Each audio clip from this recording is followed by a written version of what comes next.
Bon, il nous a écoutés, comme il nous a écoutés mardi dernier déjà. Il a dit qu'il avait fait remonter l'information au niveau au plus haut de l'État qu'on ne voulait pas d'abattage. C'était clair, net et précis et qu'on était déterminé. Déterminé jusqu'au boutiste, c'est-à-dire d'être hors la loi, ne pas déclarer les animaux malades pour pas qu'on nous les abatte. Et il a bien fait remonter l'information et il remet une couche cette fois-ci de nouveau. En plus avec le témoignage de madame de la Savoie où on apprend que les animaux vaccinés ont été abattus quand même parce qu'ils ont déclenché la maladie, mais c'est un peu comme quand on fait un vaccin de la grippe sur quelqu'un qui a la grippe, il va être très malade. Donc c'est ce qui s'est passé et du coup ils ont abattu tout le troupeau vacciné. Donc ça, stop, il faut arrêter les conneries. On apprend aussi qu'il y a des animaux fous qui sont partis par le pays. Ils les ont abattus par le pays à la carabine. Les endroits inaccessibles, ils les ont tués dans les endroits inaccessibles, ils les ont laissés. Ils les ont pas débarrassés. Ça, stop, il faut arrêter. On a dit que c'était quand même urgent et qu'il valait mieux mobiliser des fonctionnaires des SPP plutôt que des gendarmes et des CRS. Il y a des réunions d'information, de sensibilisation qui vont être organisées localement dans le nord et dans le sud du département avant le 5 septembre. Il y en a aussi demandé sur l'anticipation sur la commande des vaccins. Et l'abattage, on leur a dit clairement qu'on ne leur laissait pas un mois, on a dit quelques jours. Il faut qu'ils arrêtent ça.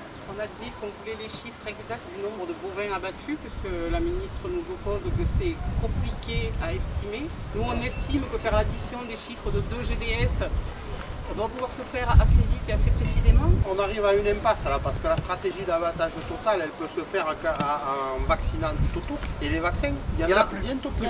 Voilà, il y a 150 000 bêtes, selon les chiffres du préfet, 150 000 bovins qui ont été vaccinés sur 300 000 dans la zone réglementée. Et là, bientôt, il n'y a plus de vaccins. Si la maladie se propage ailleurs, qu'est-ce qui se passe?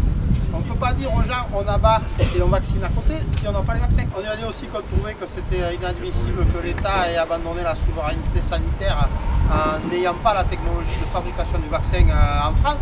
On lui a dit aussi qu'il faudrait certainement, et le plus vite possible serait le mieux, déclasser cette maladie qui est classée en catégorie A, donc qui normalement ne devrait pas être en Europe. Le fait c'est que normalement on s'en fiche un peu.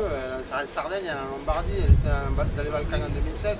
Elle devient malheureusement petit à petit endémique de l'Europe. Et comme l'a dit Eric, on n'arrête pas les mouches. Si c'est les mouches qui le transmettent, elle est en Europe. Donc il faut la déclasser. En fait, c'est le classement officiel au niveau européen qui est décorrélé de la réalité du terrain. Ouais. L'Europe a attaqué un protocole contre cette maladie. La maladie, on l'a depuis 2016. S'ils ont fait un protocole, c'est pour arrêter la maladie. Donc ils ont attaqué là-bas, loin de chez nous, très loin. Et elle est aujourd'hui chez nous. Est-ce que le protocole est bon? Non. Est-ce qu'il est bon?